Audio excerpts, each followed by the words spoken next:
Episode 5? Yeah, episode 5. We didn't discuss what we're going to talk about.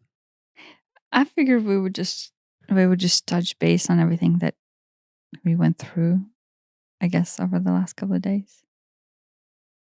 Maybe. I don't know.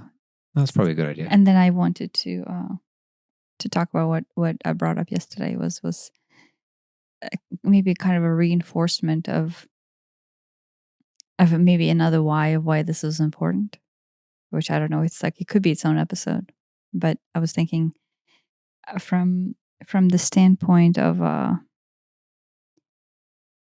it being difficult, right? Because like the more we do this, that it doesn't get easier. Do the podcast or do the marriage?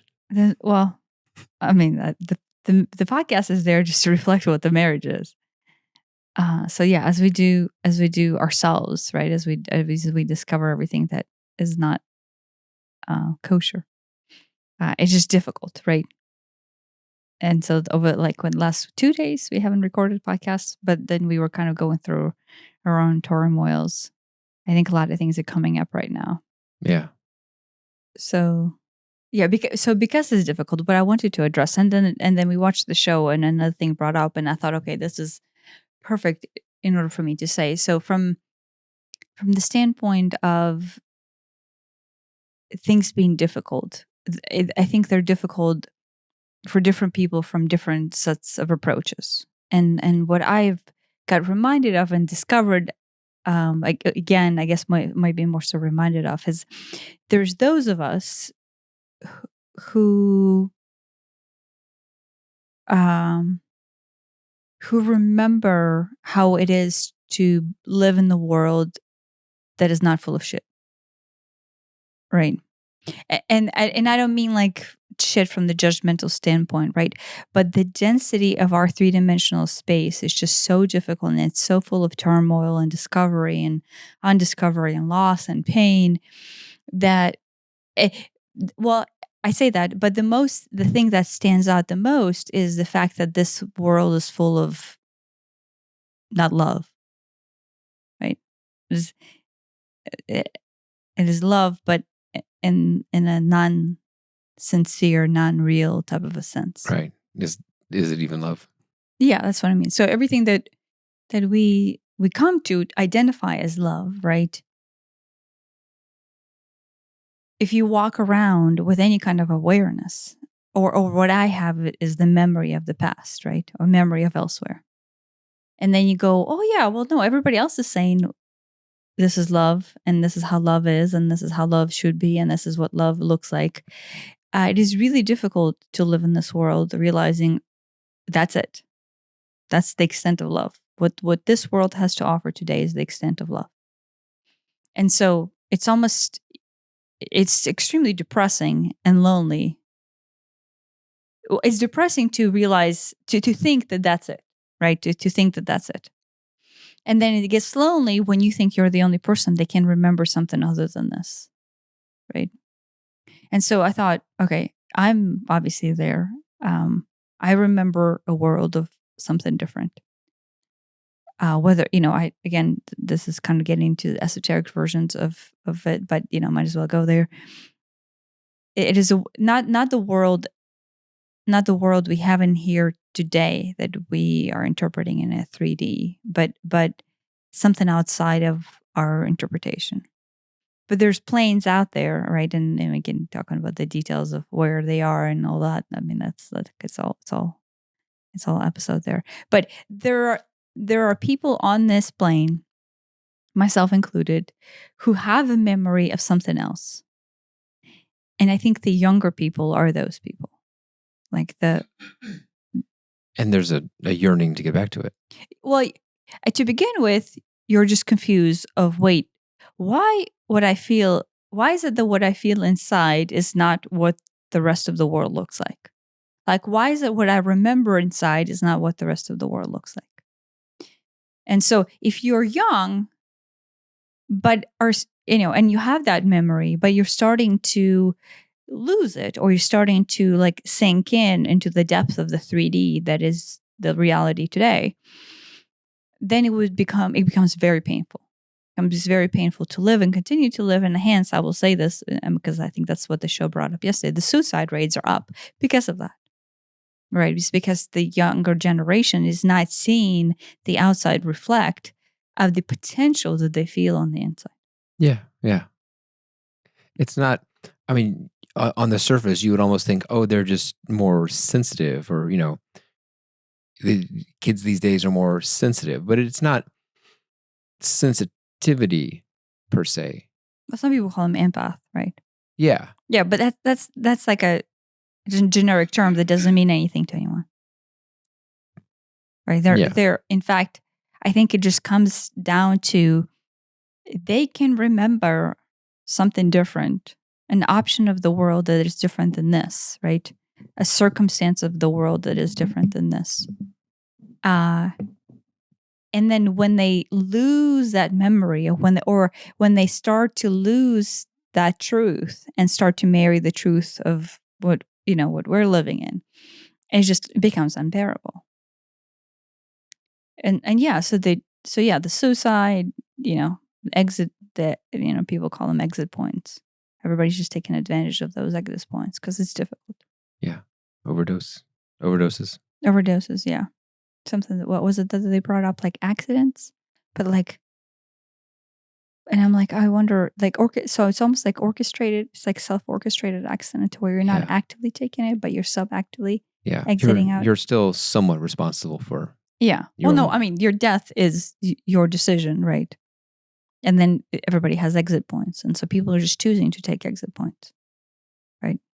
So again, I'm not saying people should not choose to take exit points or should choose to stay or whatever, right? But I think the only reason it's happening is because it becomes difficult and unbearable. And honestly, I think they don't even understand why. They just know, wait, this is not what I think it should be. And then so, yeah, you're just yearning for something different. And that something different is in fact a memory. And so you're just like, oh, screw this. This is not worth it. And then, you move on. Ideally to somewhere that you remember that is different. I don't know. Right. And the details of what happens when you move on after taking your own life is a whole separate topic, but yeah, I don't know if we need to talk about that. No. So from one standpoint, it is difficult. One, because there's a group of people, or there's a line of people that remember something different, right? And I can relate to that very much so. Like I could just remember as a child remembering going, wait, what is this? And then as I sank into the 3D, then I realized, oh, this is what everybody thinks is real. This is the game we're playing. And I think you, to an extent, maybe didn't really quite grasp it in some way. Right. I mean, I felt different from everyone else. Like specifically, I thought that the world was, I remember very young, this was early elementary school, thinking that I'm the star of some Truman Show type production. And this is before the Truman Show movie came out. But I'm like, I am the subject in this, experiment, and everyone's just kind of watching me, which of course sped into my whole I have to perform well thing. But it was alienating, and it was strange, and it was uncomfortable, and it made me feel like an outsider just to the entire world. Yeah, but I think what it comes down to, if at any point, and I'm thinking a lot of people will be able to relate to this, because I have never heard anybody talk about this before. I think I'm like the only person who has ever talked about remembering something that I know of. So if at any point I think all of us have a memory of something else, somewhere else, right? Something that is better or different, something that contains true love and expression and right, and truth. And then if we live in the world where the potentials of that are just not realized, but yet you're yearning for it and you have a memory for it, and in fact, you're here to bring that forth. If you don't realize, then if you don't even understand where you're coming from, like, oh, I'm just, in your case, like this dude, and everybody else is completely different, and I don't even fit in, right? Then yeah, it's very lonely, right? And there's not much hope, and then people lose hope. Yeah, lonely, that's the word. for how I felt. Yeah, loneliness. Because loneliness is because in essence, what you're feeling here is not really the depth of love that you can't even remember feeling elsewhere. Yeah. Yeah. And so there's that end of it. It's difficult because there's those people who can remember something different. And then what they're facing day to day is not that. Right. And then I'm hoping this somehow addresses that. The fact that, I don't know, the fact that we're spending all this time talking and then putting this out is for those people. And then two, on the other end of it is that there's those people who don't remember, right? Maybe because they never did, or maybe because they did and then they have sunk into 3D in the pain body so much that it's irrelevant now, right? And so the only thing that they are experiencing is pain of the change, right? And so that's kind of the other end of it. Right now, the world is facilitating a change. The universe is facilitating a change. Yeah. It's more apparent every day that like it just everything feels different. And I don't think it's just to me or to you. I mean, we feel it. Our kids feel it, but it looks like everybody feels it to some degree. Yeah. And basically the gist of how I'm understanding it is that the frequency of our existence, right? The earth is just changing its frequency. And so the frequency in which we are now required to live is much lighter frequency than that of the past. And I don't actually mean like lighter by scientific terms of hertz. I just mean like the density is just changing, right? So it's becoming less dense. And so what that means is if you are carrying density within your body and the density equates to unprocessed pain, you have to release it. Like the earth, the system that you're in is forcing you to release your density. Right. And the more you hold on to it, the densifier it gets. Yes, but that ends up presenting itself as disease, as anxiety, as stress, as, bad things in your life, things that, disease, you could make sense, but, you stubbing your toe, or you getting into a car accident, or you getting fired or something like that. All kinds of weird things are how that manifests. Yeah. In your life, unpleasant things.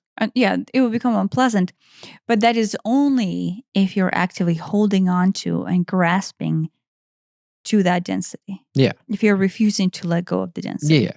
Right.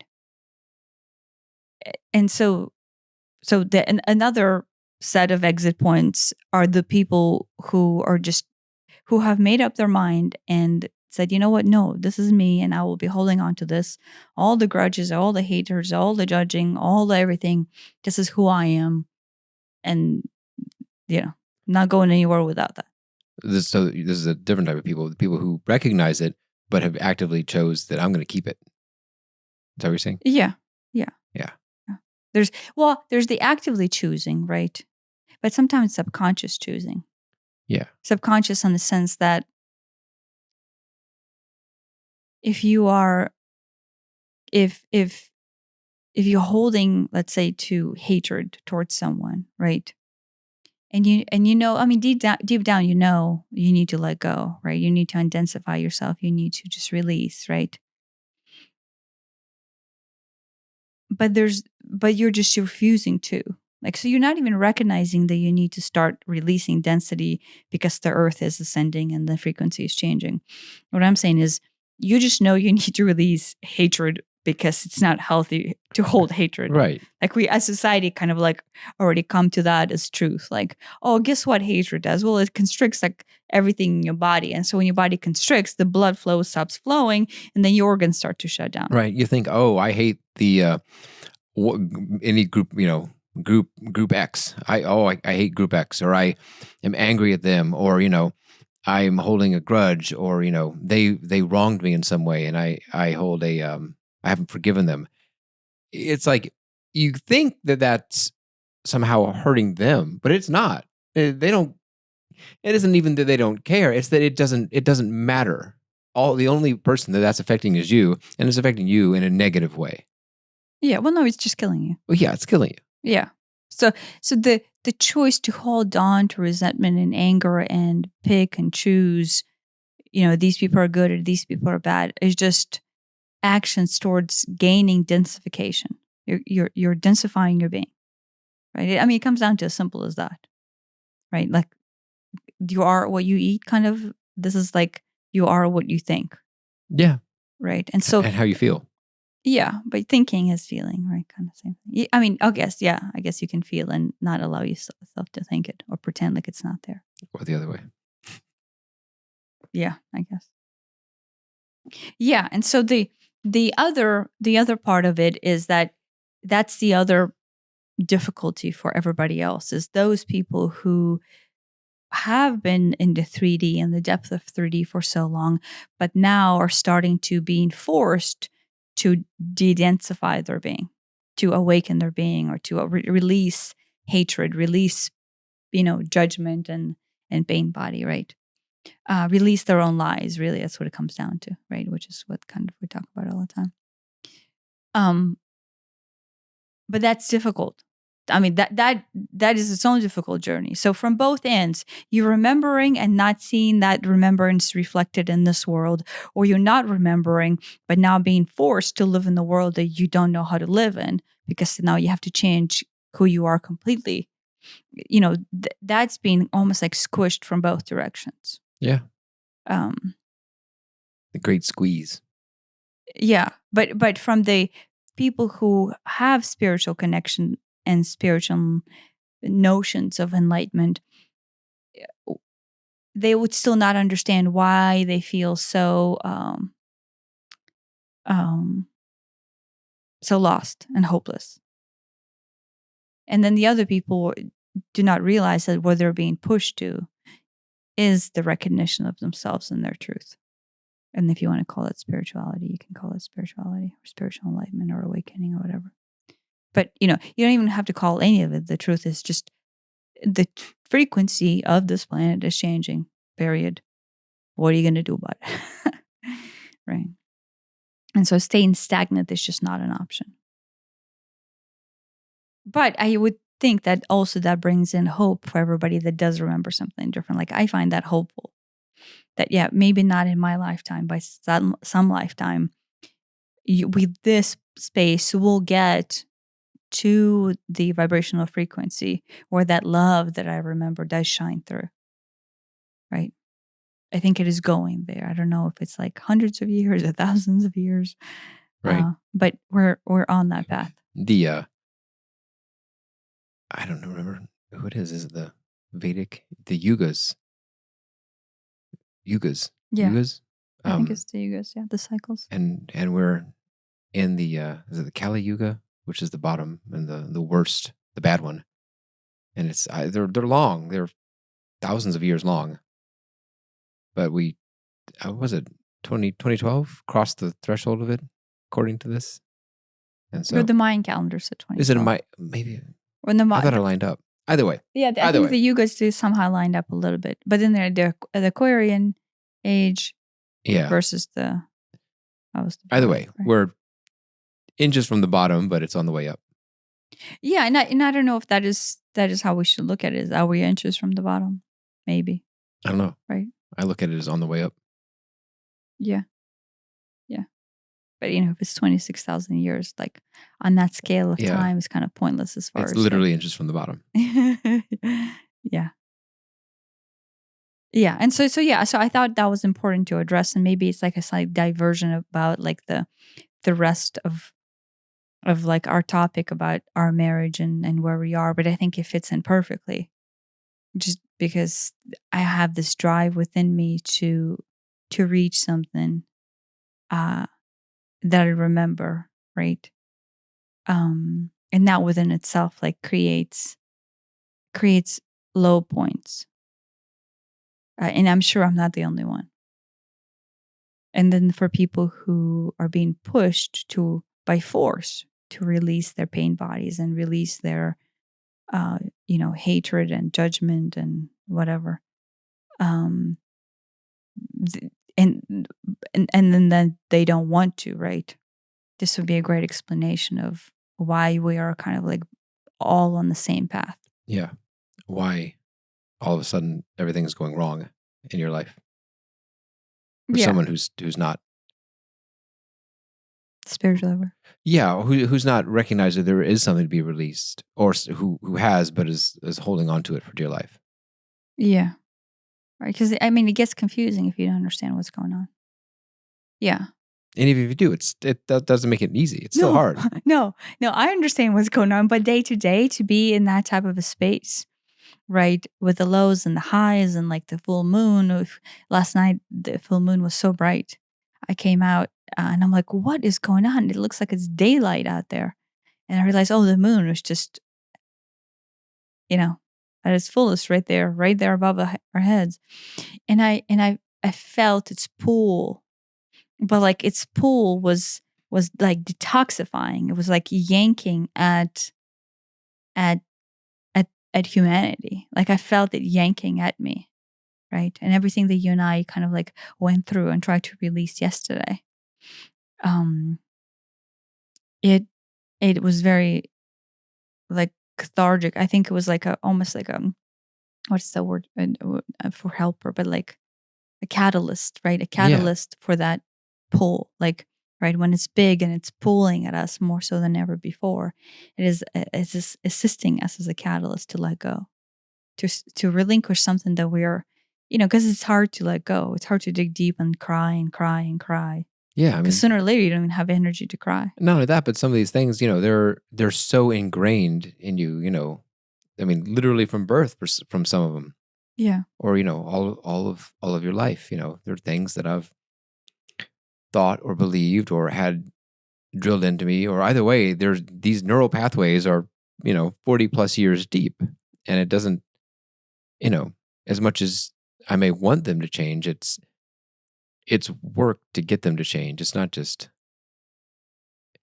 there's a choice that I'm going to be different, act different, think different, feel different, but there's the effort to kind of back that up.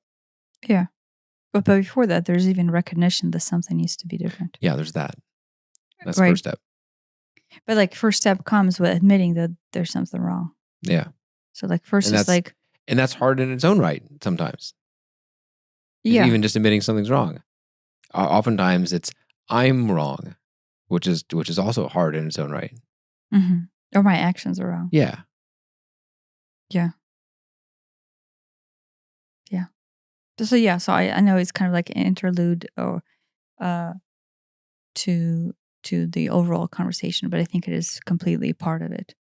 But maybe clarifies things more if the energies are kind of like stirring at people, right? Because I think they are stirring at people. I mean, those who are sensitive will definitely know that they're stirring, but those who are not sensitive, they'll just be experiencing amazing discomfort and going, "What the heck's happening?" Right? But like relationships are being brought up to surface, like old things would be coming up. Everything will just be right there, available. And the way I saw it, that so basically in the past, when when your pain body was almost scattered about, right? As a, like if you take a bomb and you explode and all the shrapnel goes out, right? And then sooner or later you basically like, I don't even know where all the little pieces of that shrapnel is, right?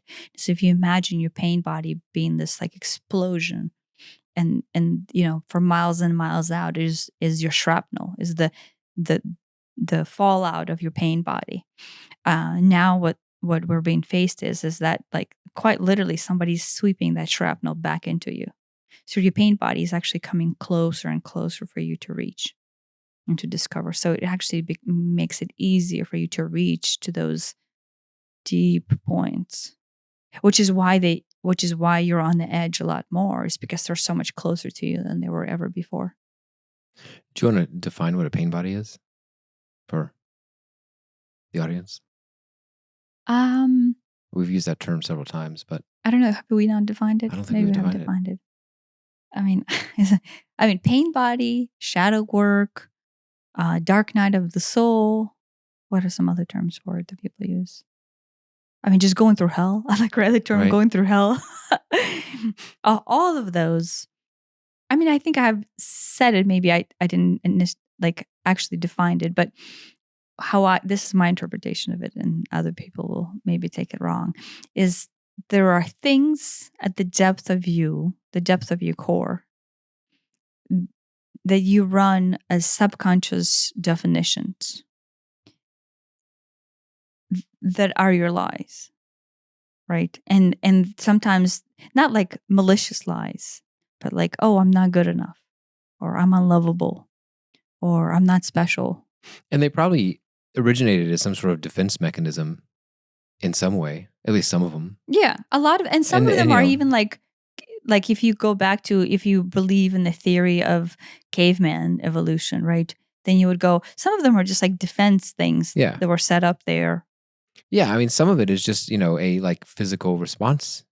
Yeah. But to me, the pain body is more of the emotional component of that instead of the physical component. Yeah, it's all emotional. Like someone jumps out and scares you, and the adrenaline kicks in, and you jump back and whatever. That's like a physical response. But then you get really angry at them because they scared you, like angrier than an average person would get. That's the pain body. It's like, oh, you scared me, and that, I don't know, depends on their particular pain body. That made me feel foolish, and when I feel foolish, that really triggers me because ... Who knows? Maybe in second grade, Billy made him feel foolish, and the whole class laughed at him. Oh, who knows? It doesn't even matter. But that's the subconscious system. Yeah, that's the. When I think of a pain body, that's what I think of, is that emotional. There's an emotional program inside of you that gets triggered by stuff in today's world, but your response to it is greatly outweighs the response that a normal. I say normal. A person without that pain body, how they would respond. So you respond way out of line. That's the indication that there's a pain body there. The pain body has been poked or triggered by some sort of action, and it makes you feel something. And you may not really be conscious of exactly what it is how it makes you feel. You may go, "Oh, I feel angry," but it's I feel angry because I feel embarrassed, and I feel embarrassed because whatever, all the way down. Yeah, I think we talked about that, but maybe we just didn't put a label of a pain body on it. Yeah, but right, but it's the subconscious system that is a lie, right? Yeah. But not like lie in the sense that this is a malicious thing against someone else. It's just something that you are stirring within yourself that is causing you distress about little things. Yeah. They're not serving you. Yeah. In a good way. Yeah. Yeah. So like that would be an example of it. If we go back to my origin story of the table leg, right?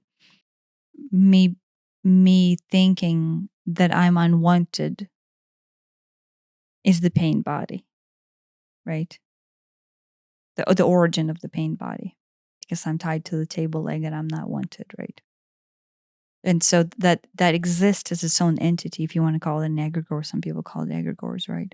Pain bodies, egregore, shadows, whatever, right? But it sits there as, oh, at the core, I have a tendency to feel that I'm unwanted, right? Because nobody wanted me at the orphanage, right? And so through that, or because of that, then I am more likely to experience everything in life through the lens of that. Right. Specifically in bad ways, and specifically not in good ways. Yeah, that's what we talked about yesterday. It actually comes down to it. Most of the time, it's just only in a bad way.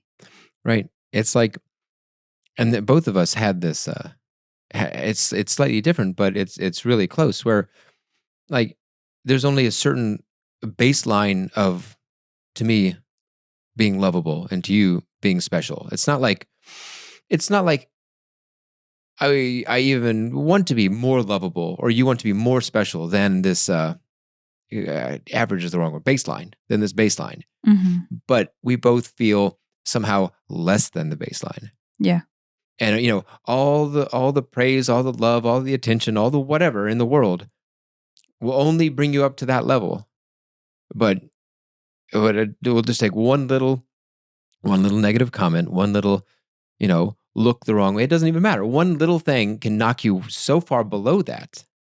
Yeah, because that is your pain body. Because that's the pain body. Yeah, the pain body is a hole.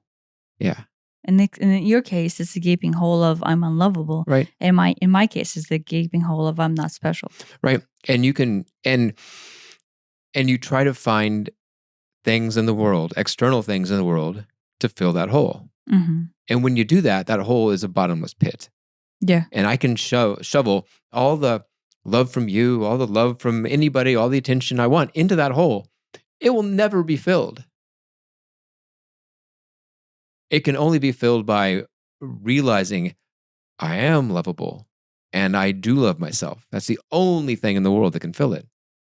And only when it is filled can we, bring our true, authentic selves to the world and to our partner. Yeah. Otherwise, all of our interactions are, I say all, it might literally be all of our interactions are somehow crafted to try to shovel a little bit more into that hole, thinking, oh, maybe this will fill it. Maybe this will fill it. And those interactions kind of sometimes band-aid over it and make it feel a little bit better, but they certainly don't last. And they're never enough. It becomes insatiable. It has with me. It's just, I cannot get enough external validation. And at the same time, this external validation isn't actually making me feel any better. I can't get enough, and it doesn't seem to work. Yeah. Yeah, and you're walking in the world just with that as your filter. Yeah, and it's kind of subconscious, at least to begin with. To me, it was. To me, it was like, oh, this feels good when I get attention, when I get love, when I get whatever. And so I will orchestrate my life around getting as much of that as I can, often in manipulative ways. No, but without ever realizing it's not really helping. It doesn't make me feel any better. Certainly not in any lasting way. Yeah, but I think it even goes deeper than that. And that's why, it's a pain body, is that most of the time you would walk into the room, and if that's the pain body that is the flavor of the day that is being triggered, and honestly, there's not that many, and they're all kind of like the same thing, just a different version of it. You'll just be walking to the room with definition. Oh, guess what? I'm not lovable. How can I take this situation, like whatever this room happens to be, and try to get some sort of validation that I'm lovable, right? Or validation that I'm special. And at the same time, none of that validation really proves that you are, but the smallest little thing will prove that you're not. Yeah. You walk in and, your pain body is, I need attention or something. You walk into some party and everybody's talking to you, and okay, it's not that that makes you feel great, but that one person over there ignoring you just kills you. Because look, I'm not special. I'm not lovable. Yeah. I'm not important. I'm not whatever it happens to be. It can only be, this pain body can only be proved in the negative way. It's almost like, the reason why the negative hurts so much is so you can identify that this is your pain body. Yeah. So there's a, I guess, purpose behind the madness there. So you would walk in, and that the recognition that, look, I'm being hit because this person did not pay attention to me at this party, would signify to you, like a signal, like, oh, look, this is a thing for me. And right. And the sole purpose in life is to just basically uncover all of these pain body, hence shed the density, to shed this density, this untruth about you, because, on the long run, no one's not special. No one's not lovable. And so you just, the goal in life is to shed this untruth and then allow yourself to basically have a life without that as your truth. Right? Yeah. Because our goal is to have the breadth of experiences in this life. And so we will spend a lot of time having the experience of how does it feel for me to live, let's say 40 years of my life, thinking that I'm not special. And that set of experiences will be very similar. I probably didn't start that journey until a little bit into my toddler years, or 5 or 6 or 7, right? But after living that journey, like for, let's say, 35 years, then you go, okay, well, I'm kind of done with that, right? Yeah. That was fun. That was fun. Next. Yeah. And it's not as easy as it sounds, right? And that's what we're talking about. It's not easy to let go of these pain bodies. To one, you have to recognize it first, right? Instead of just allowing yourself to get triggered over and over and over by the same thing. Going, wait, what's going on here? Why am I feeling the way I'm feeling every time I don't get this particular validation or this attention, or I don't feel special, right? And you have to recognize, oh, I have a thing.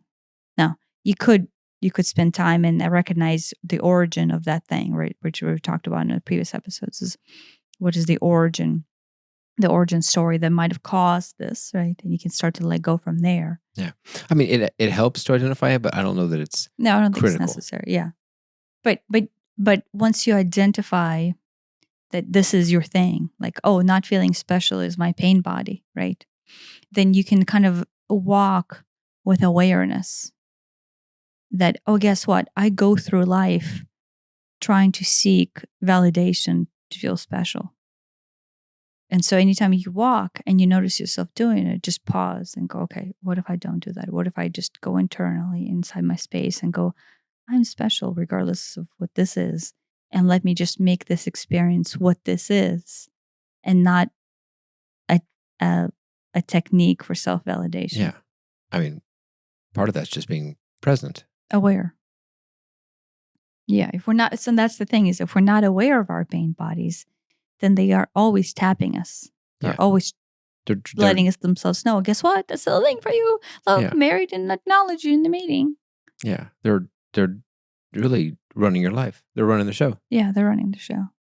And so yeah, with me, right, so that I mentioned this before, but I will mention this in regards to pain body, that the lies, right, is just right. Like, they just, the way I see it is, I'm walking in life, limiting my expression and my potential and my experience because of this lie that I have decided to live by, that I'm not special. Right.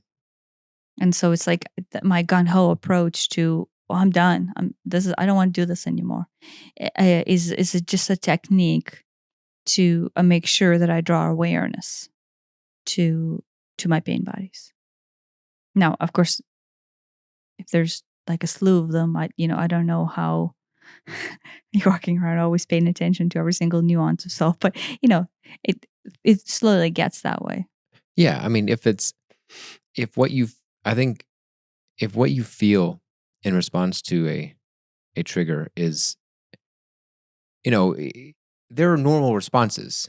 If you get punched in the nose, the normal response is to, is for adrenaline to kick in and you will get angry. That is just, I think, a normal, probably healthy response. Now, if 2 days later you're still fuming over it, then there's probably a pain body in there somewhere over this incident. If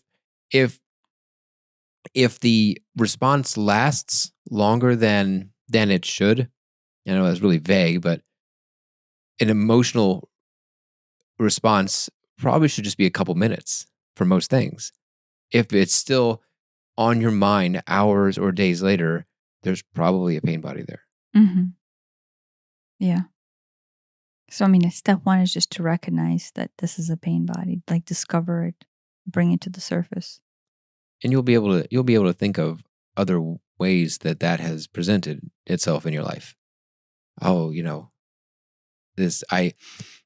that I recognize, not feeling loved and I'm trying to seek validation here. Well, I acted like this at work, and oh, I acted like this at school, and oh, I acted like this in previous relationships and with my friends and everything. Okay, it paints a broader picture of this is not an isolated. It has nothing to do with any one interaction.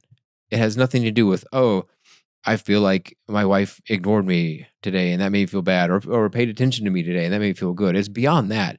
It's this lifelong, decades long uh, painting. It's not just this little dab of paint.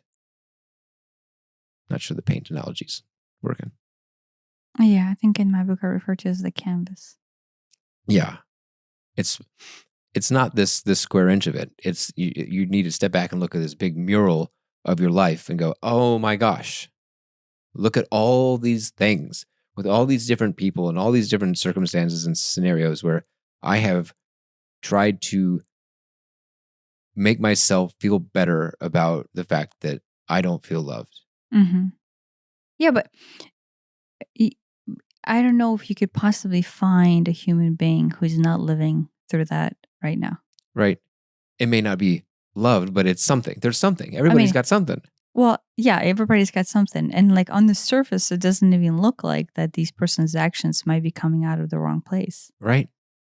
And on the surface, even after you have found, identified this pain body and processed this pain body and released it and are no longer doing things from that, it may look the same. The actions to a third party might look the same, but the intentionality behind it would be different. Yeah. Well, that's probably invisible. Well, it may be invisible to like a camera, but I think a close person could pick up on the energy that you do something with. It depends, I guess, right?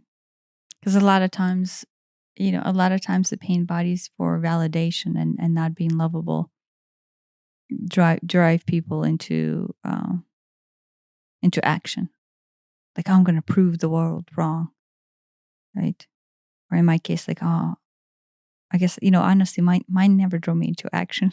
my lack of specialness never actually drew me into being special. It just, everything in the world validated the fact that I wasn't special. That was my special sauces, or right. But your desire for validation drove you into action, right? And so,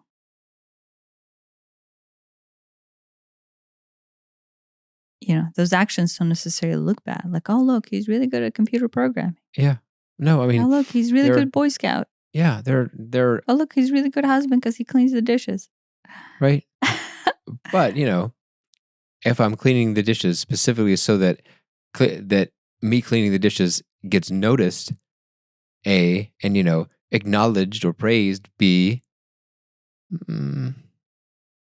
If it's just your pain body. Yeah. You're doing it out of your pain body. Yeah. Right? I mean, I'm not cleaning the dishes because they need to get clean. That's just a bonus side effect. Yeah. It was all a show, a performance for me. For validation. Yeah. Yeah. No, but that, that's the world. Like, how many stories do you hear of people like achieving something in order to get validated, and then like after they, I don't know, get the trophy or get the Academy Award or whatever, go, oh yeah, I'm still not happy. Right. This is what that is. It's the same story. Is that they have a pain body inside that is causing them to go out there and seek attention. Yeah. Acting is that. Yeah. Innovation is that. Athleticism is that. Yeah. I mean, yes, you could do it for the love of the game, or for the love of innovation, or for the love of theater. Yeah, that's great, as long as you separate the pain body out of it. But a lot of those people are blind. I say those people. I'm blind there too with them, just not on the stage of theater. I'm blind too. I just don't have an Academy Award. Right. At least they have an Academy Award. Maybe people would love me then. Maybe I'll be special then. No, I need. I'm gonna go into acting. I need to start acting. This podcast is practice for that, right? Pretending. That's right. Pretending that we're fixing ourselves up. Mm-hmm. It's all a big ruse. No, but that's what it comes down to, right? You that's an example of success. I'm like, oh, but look, that person is so successful. That person is like a genius, or that person's just like, oh my gosh, they're like the most amazing athlete ever. And yes, they are, right? Because that pain body has driven them to Right. that point. A lot of very, what society would define as successful people. Yeah. In business, in sports, in the arts, like actors, creative fields, are very they're driven. They're successful because they're driven, but they're often driven because of, well, so and so said I'll never amount to anything, and damn it, I'm going to prove them wrong. Yeah. Or maybe if Daddy didn't love me right. Daddy didn't love me right. Maybe if only I had another Academy Award, then then I'll have it. If only I had a bigger house or a nicer car or a prettier girlfriend or a wife or whatever. There's always some next milestone. If only I made $100,000 a year, $200,000, $1 million. When I have $1 million a year, that's it. Everything will be fine. And then they make $1 million a year because they have that type of personality that can go do that. And they're like, I don't feel any different than I did when I was, broke, sharing an apartment with 4 people. Because these external things don't change how you feel. No, they don't fill that hole. They don't fill that hole. You think they will. Because when you establish the goal, your idea behind establishing that goal is I will have arrived then. Well, and I will feel different then. Yeah. The hole will be filled. Yeah. As opposed to you even recognizing that you're trying to fill a hole. Right. You don't even realize you're trying to fill a hole until I mean, that's the thing is the reason we're talking about it right now is hopefully until not like your deathbed. Right. Or your early death. Yeah. Yeah, or whatever, right? Yeah. Burning yourself to death because you have basically ran yourself dry on explorations of your pain body. Or suicide or something because, nothing I do fills this hole. Yeah. Therefore, it will never be filled. Mm-hmm. That's an easy conclusion to jump to. Yeah. Especially if you're talented and you're like, oh, I keep doing these things and nothing's working. Yeah. Yeah, it's because you're not addressing why. I mean, it's almost a stereotype of, rock stars and movie stars dying young or overdosing. Yeah, overdosing or from suicide. Because, all this success and all this money and all this fame and probably the drugs and the women and the this and the that comes along with that, on the surface looks satisfying and appealing and oh my gosh, this is going to be great. And then they get all that stuff if they're at the top of the world and they still feel the same. They still feel empty inside. And they're like, oh my gosh, I have achieved everything that I could possibly imagine and I still feel empty inside. There's nowhere to go from here. Yeah. Yeah. Well, but we talked about this yesterday. It's whenever you have a pain body, I will be drawing like a sideways view, right? Like here's the baseline of where everybody is special, right? Or everybody's loved, right? And then what your pain body, if this is your pain body to where you're not special, you're down here below the baseline. Yeah. Right? And so you think, oh, you know what? In order for me to feel special, I'll have to do all this stuff. I'll have to get a Tony and a pony and the Oscar and the pony, whatever, it's an EGOT, whatever those things are, right? Whatever Academy those Award, a Grammy, sure, a Tony and an Oscar, the ponies. all the ponies on the stand on the shelf, right? Right. And so, I'll get all of those, and I'll have like platinum albums, and then I'll go and do musical theaters, and have a best musical Broadway. Then I'll win the Super Bowl. And then I'll win the Super Bowl, yeah, sure. And then I'll, invent a rocket or whatever. All of those things. Tour de France. Do it all. I'll just do it all, right?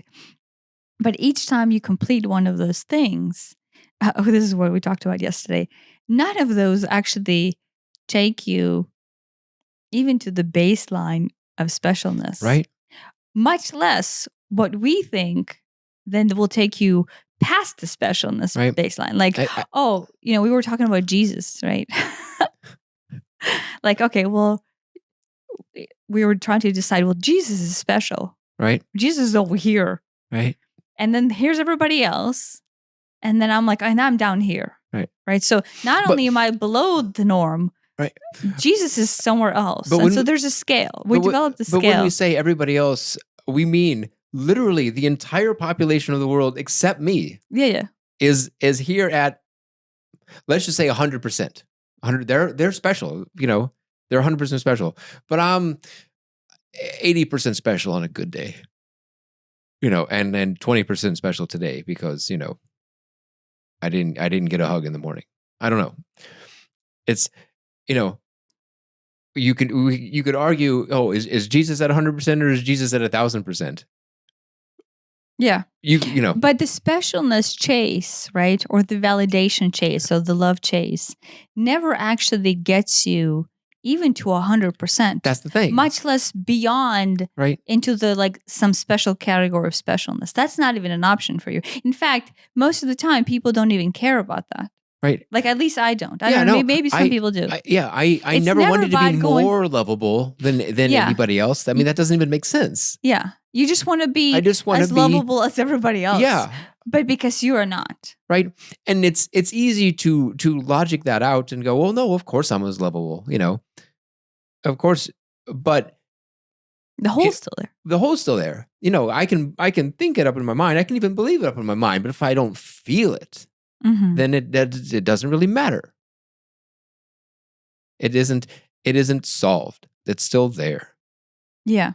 And so like the pain body, right, to identify it, you almost like see it that like, oh, this is not trying to gain some sort of special status, right? This is not trying to be more or do more. This is just trying to get to the baseline that I believe that I'm not at. Yeah, that's it. It's just trying to get back to the baseline. Yeah. And then sometimes, right, like sooner or later you just run out of things to do. Yeah. I mean, and you still don't feel that. Yeah. No external activity is going to even bring you to the baseline. Mm-hmm. Sometimes it feels like it moves that needle a little bit. Yeah. Well, you just get the dopamine hits. But that's what it is. It's just a Band-Aid that covers it up temporarily. And that felt good. Winning that Oscar sure felt good. So, whether that's, for minutes or hours or days, you'll be riding that high. But then it's like, okay, well, it turns out that Oscar doesn't mean anything. It doesn't change how I feel. Yeah. And there was this long, lifetime's worth of achievement in order to get there. And yay, look at me. I'm a world famous actor or whatever. Yeah. But it doesn't matter. Remember we watched that Arnold documentary, or like the special on the Netflix. Mm-hmm. And, his thing was like, as long as you keep yourself distracted, you don't have to have you don't have to feel it. You don't have to feel it. He used some awesome Arnold line on that. I don't remember what it was. And his distraction was working out. Well, no, his distraction was everything. Well, he's successful first working out, quite and literally then acting, at everything. And then real estate. Really, I didn't know that. Yeah. Yeah, like just he's quite literally successful at everything. But because he has that drive, he's so busy. He keeps himself so busy. Well, but the truth is, here I am psychoanalyzing Arnold Schwarzenegger. I hope this doesn't get to but he does honestly talk about his unhealthy relationship with his father. Yeah. And how he went out into the world to prove him wrong. Right.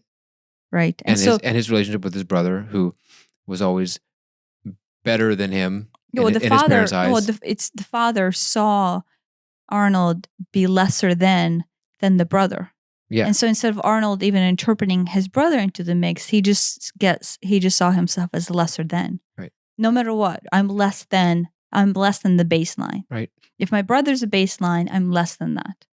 And so his entire life was to prove, really, and he said that after my father died, it was like my point, kind of like I didn't have no one to prove. Yeah. Right. But that right there is kind of like the story of what a pain body is you start at the origin with your father not loving you, right? And possibly seeing your father loving the siblings more than you. And then that pain body origin, like the origin story is, I'm not good enough, right? I'm not lovable, or I'm not as good as everybody else, right? I'm not special, or whatever, right? Or whatever his particular nuance is. And then he spends his lifetime, right? My gosh, succeeding in the most amazing way. So on the surface, you're like, oh my gosh, he's like the most impressive man ever, right? But it's his pain body that got him there. Yeah. Right. And in the long run, you know, if he had to pause and look 60 years back, would he have chosen to live in that much pain, having to overachieve and overaccomplish and overdo and over and over and over? Or would he have chosen to recognize what is it that is happening and then live a life, I don't know, a peaceful life? I don't know. I mean, I don't know. It's not that there's anything wrong with doing or No, achieving. it's I think you could have still done that, but it would have come from a different place. from a different place. And honestly, that might even make someone more successful if it comes from that more honest place, instead of the drive to prove someone wrong, or the drive to impress someone. Well, in his case, it's not even anyone; it's his dead father. But after the father died, he admitted he's like, "Who am I? What am I doing this for?" Yeah. Right. But you right. So so the distractions, we design the distractions in our life, to keep us from feeling, why is it that we're doing what we're doing? Why is our life turning out the way it's turning out?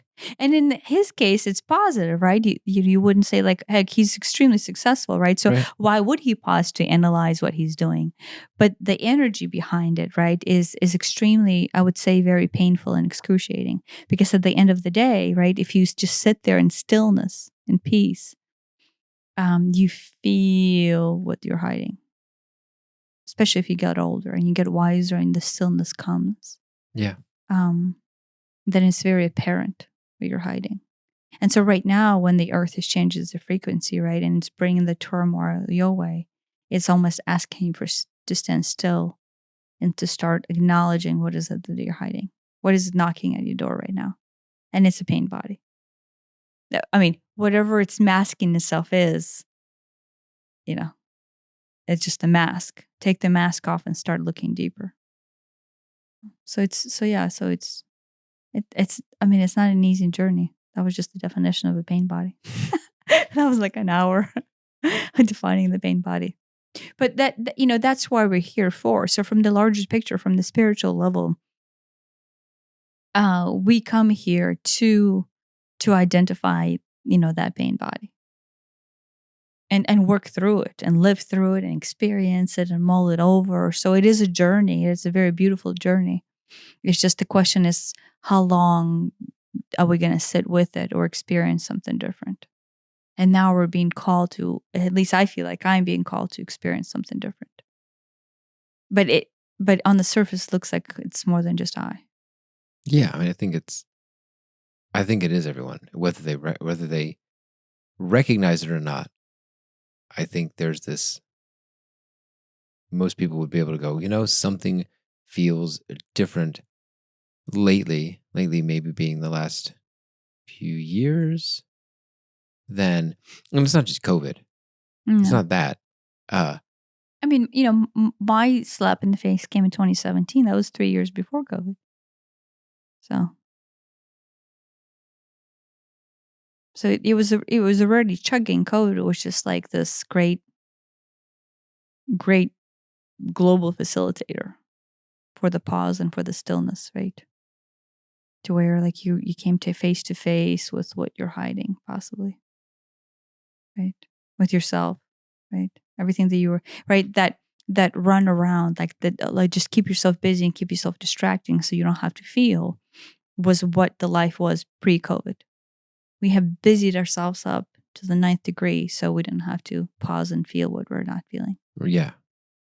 And then the COVID just kind of went, Oh, here's Yeah. here's a bunch of time. here's pause. Yeah, you don't have to drive to the office anymore. Might not even have to work anymore. Yeah. What are you gonna do? It's only there's only so many episodes of Tiger King. What are you gonna do? Right. That was another distraction. Right? Just pile crap on in order not All right, to sit well- there and feel. All right, well, this will buy us 8 hours where we don't have to deal with anything. Tiger King, what? Carol Baskin did what? I mean, we watched Game of Thrones during COVID. Was it during COVID? Yeah, We finished it in a hotel. Where was during that? COVID. Was it?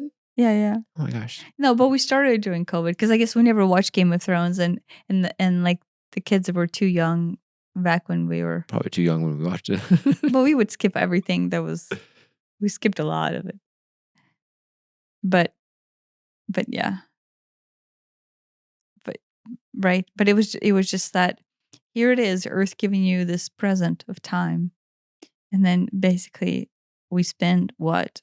I mean, I'm sure many people started going within and started meditating, and I'm sure that it had a huge impact on that. But how many people just got presented, the pain body came up, and they didn't know what to do with it?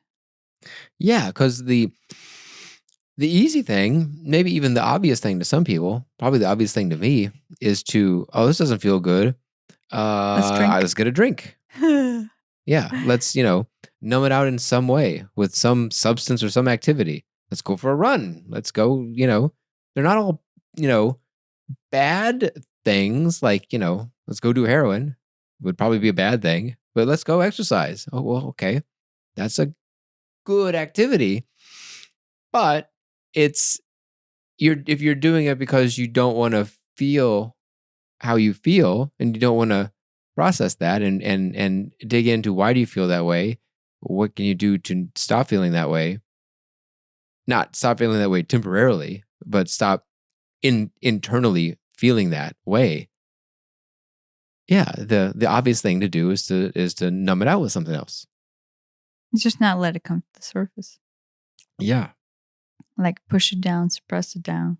Yeah. Well, I'll deal with this later. Well, you don't even know what it is. I feel like I don't know shit. what it is, but yeah, I don't like it. Yeah, I don't like it. It feels like shit. Instead of me sitting down and talking about it, let's just go run. Yeah. Or let's just drink. Or let's just eat.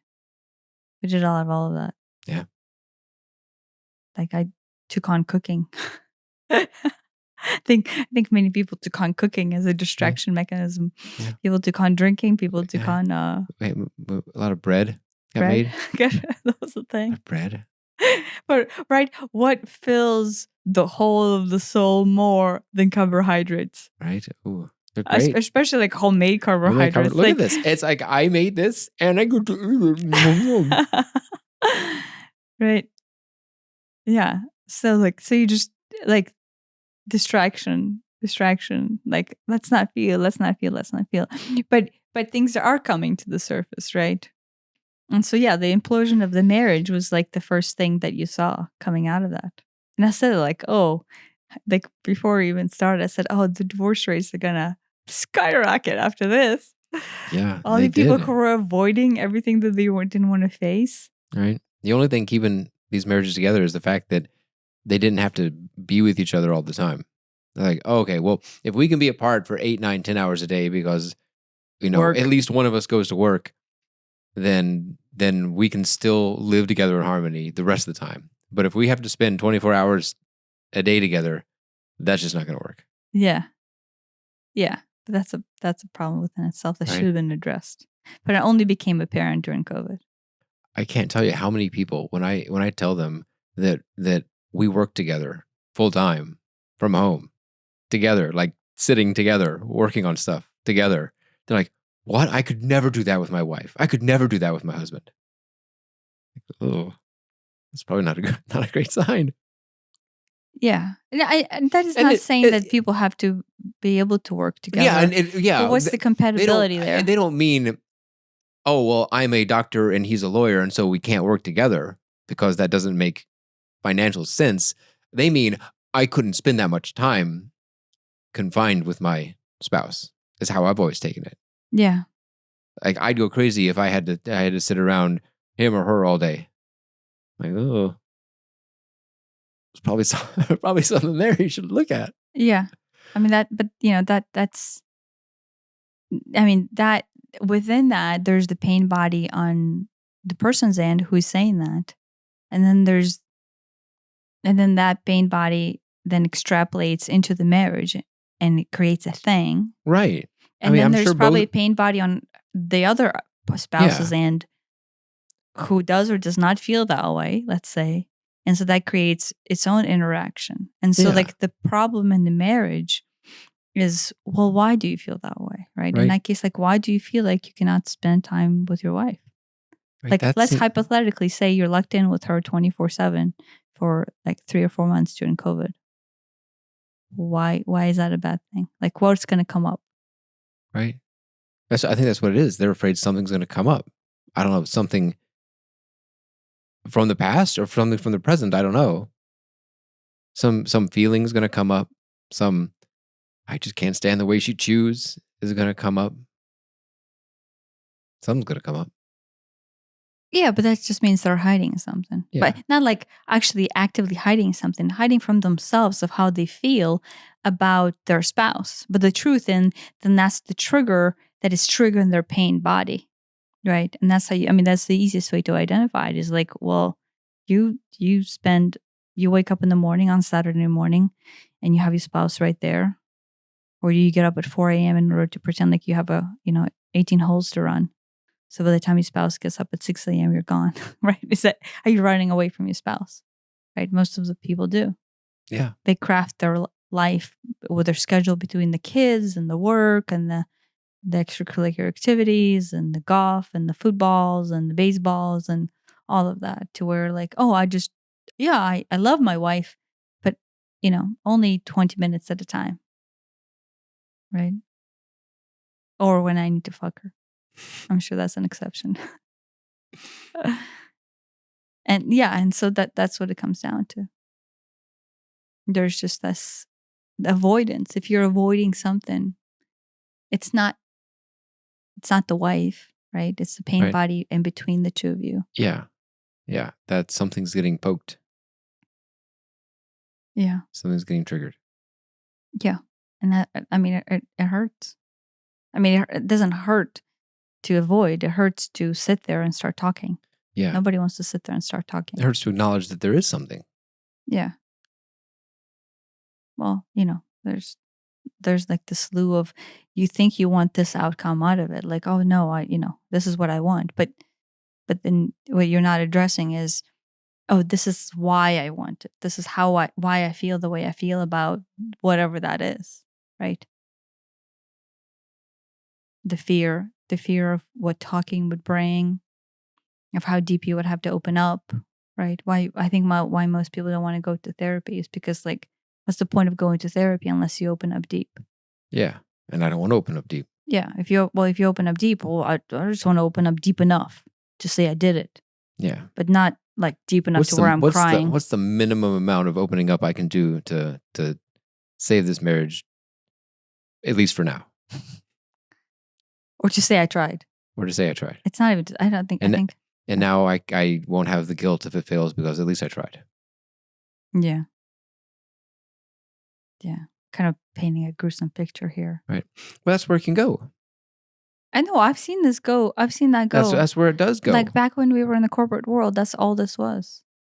Everyone I knew just had that marriage. Yeah. It was avoid the wife for as long as you can. Or if the wife wants the relationship with the husband, oh, he's too busy. Problem one. She's being called the wife. Oh yeah, everybody calls their wife the wife. Yeah. I've known some men who called their wife by their name. You all know who I'm talking about, but the buffoonery. He called her the wife. Isn't it great to keep the wife at home? Oh yeah. Okay. Yeah. I mean, to him, that was a perfectly normal statement. It was perfectly normal. And he was like, he said it to me, and I just kind of had this like look of shock, like, what? And then he rode away on his bike, but it was Yeah. bizarre. Yeah. It was bizarre, but it was like, oh, it was this little insight into, oh, this is, you've really orchestrated this to work out exactly how you want. You go off and do your thing, and the wife stays at home, and by staying at home, there's no threat to your position of Power. power, and she's not gonna, and that there's no opportunity for her to sleep around, which is what he's doing. Yeah, he's sleeping around. I mean, we're saying all this because this is all true. Like, it came out as truth. Yeah. Yeah. He's sleeping around. He's an executive somewhere. The wife's at home watching two kids who are like preschool age, not school age. So therefore, like, the justification, like, oh, she's at home to watch the kids, right? So that's a control factor there. Yeah. Like most of the men. No, this is exactly what he wanted. Yeah, he wanted control. He wanted to be free to do what he wanted, be an executive, fly over the world, and then right. She needed to stay home taking care of the kids because it made him feel safe. Because at least she's not going to do what I'm doing. Yeah, because then she's not going to go sleep around. And so I guess he was transparent enough with you to share the fact that isn't that great that we both keep our wives home. He didn't realize that we just happened to work from home. I'm also at home. Yeah, but both of us are just working from home. So, but he misread the situation, and he just found this camaraderie that you buddy. and him are both. You know what the plan is. Yeah. How many you got on the side? How many ladies you got on the side? Oh yeah. Yeah, yeah, and it all. I guess it all came out later, and it all imploded, and the marriage fell apart, right? But in that case, right, the pain body there for him was control. And then the reason why he was seeking extracurricular activities was to validate something that was lesser than, or he felt like lesser than within himself. I mean, he was an executive at some big company, and probably made a lot of money, and had a nice car and had a nice house and all of these things, all these surface level successes but he probably did not feel the fact that that any of that story is true kind of shows that he did not feel fulfilled or happy or whole. Yeah, there's no fulfillment. It was just a chase for self-validation. Yeah. Right. To where at some point in his childhood he felt less than or had to prove himself to the parents or to the siblings or to the friends. Yeah. Maybe because he came from the poor family, and then everybody else was rich, and then that sets in a lot of pain body, right? So for some reason, you're coming out of your childhood feeling less than special, or less than good enough, or less than lovable. And then, depending on how much that pain body strikes you, right? Remember, depending on how, and then depending on your personality, right? How extroverted and introverted you are, then the extrovert people go out and, seek attention and validation on the extroverted level. And so that's just what he was doing. I mean, it's like, there's like textbook pain body. Yeah. And like, the world runs rampant with this. And yet, like, nobody pauses and goes, wait, right? I say nobody. I was in the exact same position, and I wasn't pausing and going, wait. Yeah. Right? Why am I sleeping around? Maybe we'll get into that on the next podcast, since we're getting ready to wrap up. Right? But at the time, you're so blind by the open wound that is the pain body that you don't even see what is it that is causing you to run off course, right? Or like betray your own morals, I don't know Yeah. if he thought he was betraying his own morals, but like I thought I was betraying my own morals when I was having an affair. And so, but you don't see it. The pain body is so active. You're almost like, you're just trying to fill the hole. Like, I'm Yeah. not special and this person makes me feel special. La, la, Yeah. la, la, la. And but like deep down, right, you know, like, right, I at least knew on that autopilot to fill the hole that my actions are still not kosher. Yet, you know, like, Yet it at least band-aids over it temporarily. yeah, well, it doesn't even band-aid over it, right? Like, just like you felt like shit after masturbating, I felt like shit after sleeping, right? So it never, like, it was the idea that this is going to solve something, Yeah. as opposed to it actually solving anything at all. I don't know. I guess we have some time, so I can just bring that in, maybe address it here, and we can always address it later. Yeah. So when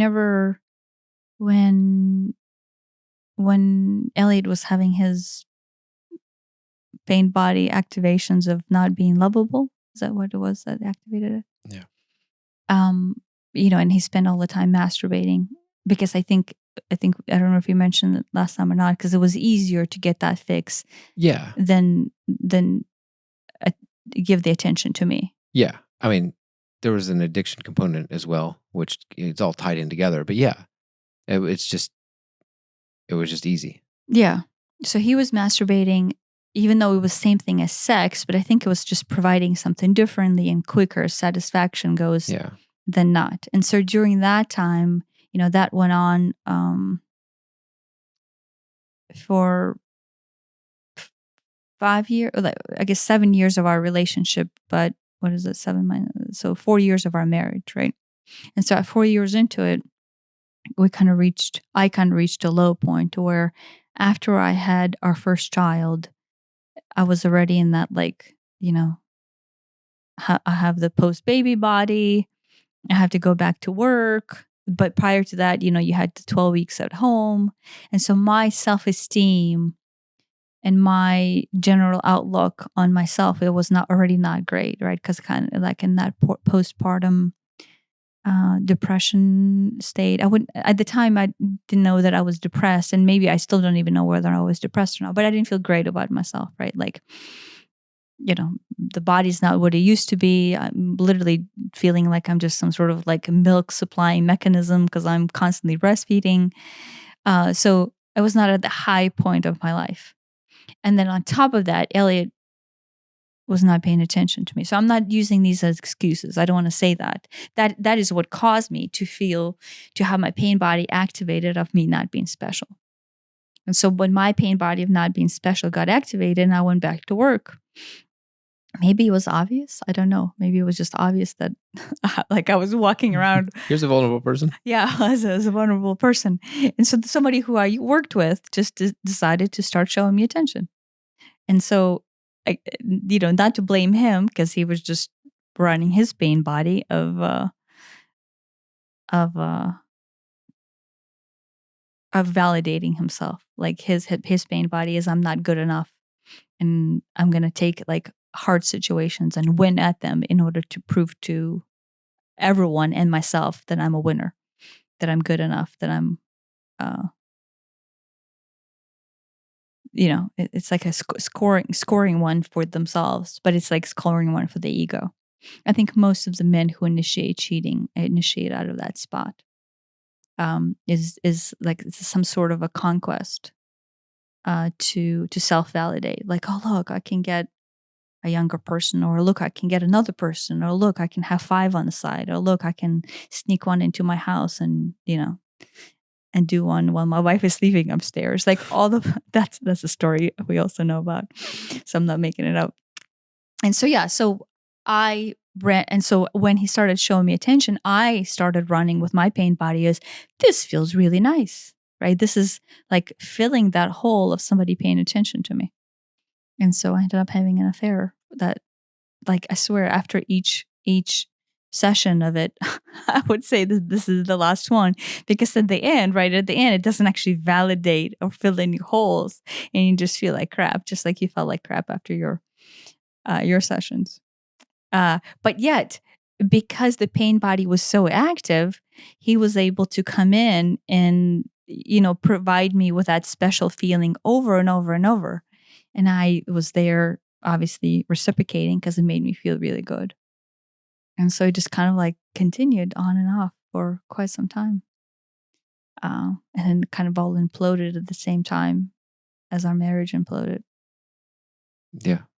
Which is, on purpose, obviously. Yeah. As my relationship with him imploded, our marriage imploded on your end. And so we had to right.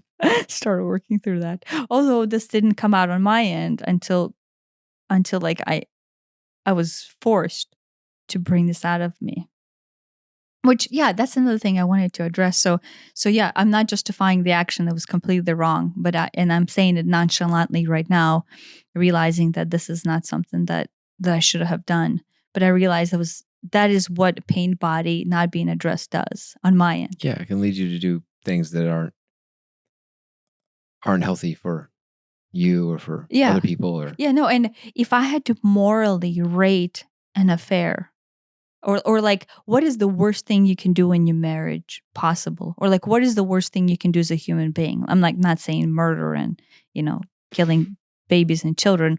Affair is like, just the way I was brought up was right there at the top of that list. Yeah. And when you told me, I think I even said it, that it would have been easier for me to deal with you telling me that you killed someone than for me to deal with that. Yeah. Yeah. That would have been easier to deal with. Well, it wouldn't have been, no. I think it would have been harder for me to. For me, it would have been easier for me to deal with the idea that you killed someone. Well, no, because to you, affair hit your pain body of you being unlovable. Yeah. Yeah. Well, yeah. It really destroyed me for like 6 months. Yeah. It is because it hit that right there, that threshold of, this is proof that I'm unlovable. Yeah. Because that's your hole. Yeah. Right. And with me, the reason I was doing is because it was hitting the proof that I'm not special, but guess what? Excuse me. This validates my specialness. Obviously, in no way did, right? And so, yeah, so what I was saying is, it is like, having an affair would be like at the top of my personal, if I had to like rank the worst things you can possibly do. Yeah, me too. Would be like betraying your spouse who you love, right? Because I do love you and I did love you, but yet like betraying you like that. So it's like, I could say I know it is completely personal on your end, because it is quite literally hitting your pain body and betraying that trust. But to me, it was just so personal, because it was filling the pain body hole. And so I think when we're in the pain body, I want to bring this up, and I think we'll continue this conversation later, but whenever you're in your pain body and it's an open wound and it's actively throbbing, you almost can't see past the circumstances that are causing you to sit right there in the clusterfuck of shit that I was, which is literally going through the steps of betraying my own self and having an affair, which is, to me, was the end of the world. So like the pain body has this such a profound effect on your psyche, to where your actions, now they could be as mild as like, oh, I just walk into the room and then I want to seek validation. That's minor. But the other action is, oh, I walk into the room and me seeking validation looks like betraying my husband and my own moral code and having an affair. Right. So like the extent of it is so big and so vast. But deep down, it's all coming from the same thing. It's coming from the same place. But what I'm saying is, not addressing it leads to devastating circumstances, right? Like, you not addressing your pain body led to us almost not having a marriage. Me having an affair and not addressing my pain body almost led to us not having a marriage. Like, we're still working through that, and we're still realizing what it is bigger than just an affair, right? It is, and it's your masturbation and porn addiction is bigger than just that, right? It's like, this is the essence of how I am damaged as a human being. Yeah. through self-selection, through my own choice. What I'm deciding to put a label on for myself that I'm not special. And then therefore the outside validation is so important for me to fill that hole that I betray my own morals. And do things that I myself actively know that are not right. Right? I mean, that's the thing. When I was doing it, I'm like, oh, I knew I knew I shouldn't be doing it. Not that masturbation in and of itself is wrong, but I knew I was acutely aware that at least how I'm doing it and why I'm doing it, it doesn't feel right. It doesn't feel like this is a healthy thing to do. Yeah. Did it anyway. Yeah, But- no, right. The override, but but it's like the like, yeah. override, right? You almost go into like, I think what happens is you go into that prefrontal cortex where your cognitive, like It logical shuts ability, down. where everything else is shuts down, right? And you're in that. Is that right? Yeah. Yeah. What's the what's the fear, hunger, anger, and loneliness? Whatever.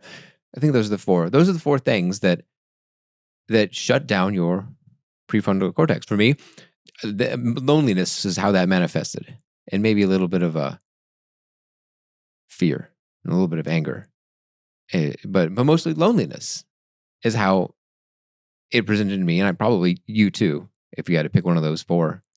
Oh, would it cause me to have an affair? Yeah. Yeah, loneliness. Yeah. Yeah, because I felt lonely because you weren't paying attention to me. Yeah.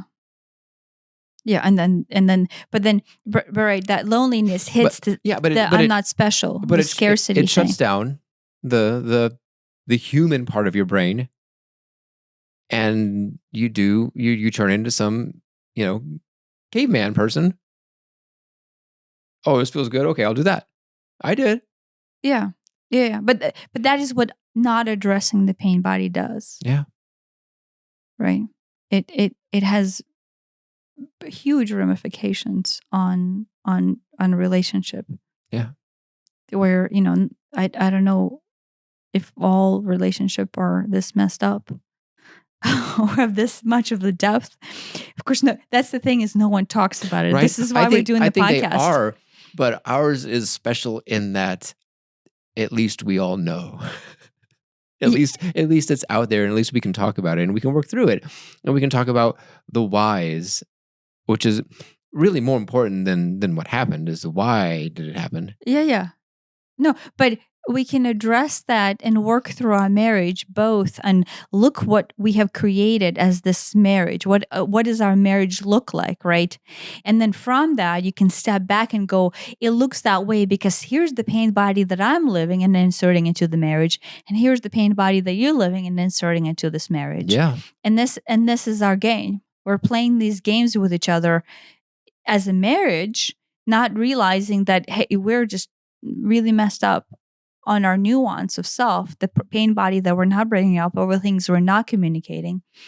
And then that's what the fallout that causes, right? The fallout that if you and I didn't, I will take credit. I'm always trying to talk. I'm always trying to talk it out, to bring it up, to actualize it.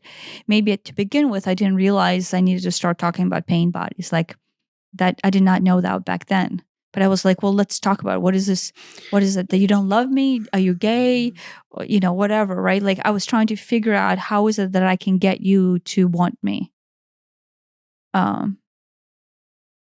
Yeah, because I know where I'm standing on my end, right? Like I know how it's making me feel, and so then I'm always out there going, how can we solve this? But part of it is the pain body too. That is, if I feel like shit on the inside, and this is making me feel like shit. I need some sort of solution. You need to do something to I solve need to it. do something to solve it. That's another pain body is doing. So maybe that's a good stopping point, is that you work through. Like it's a lot of really, really hard conversations. And it's difficult. I mean, it's difficult for yourself just trying to figure yourself out. And then it's difficult for you trying to figure you out. And then you come together as a couple and you have 20 years worth of history. Right. And you're trying to unravel that. Yeah. And the relationship itself is this third entity. Yeah.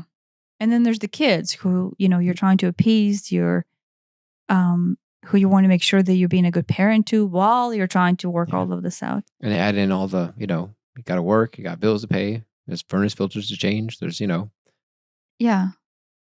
Yeah. So there's not much time. Yeah. But, you kind of get yourself as busy as you need to. Arnold style. Yeah. But that's a choice, Yeah. right? You get yourself as busy as you need to. So if the excuse is I don't have time to sit back and try to figure all of this out and start to unravel my pain body, that's just another excuse. That's just the ego telling you I don't have time. Mm-hmm. Right? Yeah. You can That's the easiest excuse. Yeah, you can cut out some Tiger King and find some time. Right. The housewives of Atlanta are not going to wash themselves, though. I know. Oh my gosh, what did she do? Can't believe she did that.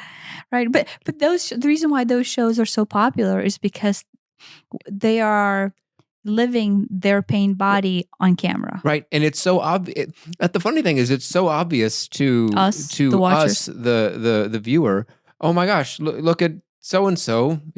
She just wants to be seen. She just wants to be loved. She just wants attention. That's so obvious. But it presents an she's going out and I don't know. I've never seen the show. Shoplifting or whatever it is that there's some sort of cry for attention. I don't even know if there's Real Housewives of Atlanta. I don't know. There's Real Housewives of. There's a lot of Real Housewives. I know that. Yeah, I have no idea. I think, but right. The reason why the show is popular is because sometimes somebody can either relate to it or go, at least my life is not that bad. I think a lot of it is at least my life is not that bad, that messed up, that crazy. Yeah. I've got my problems, but hey, at least I'm not Betsy on shoplifting. Shoplifting on the show. What a mess. Yeah, I don't know. I don't know if they know shoplifting. But the ramifications are huge. And it's painful and it's hurtful. And so we will continue the podcast because I'm hoping this alleviates and the suffering.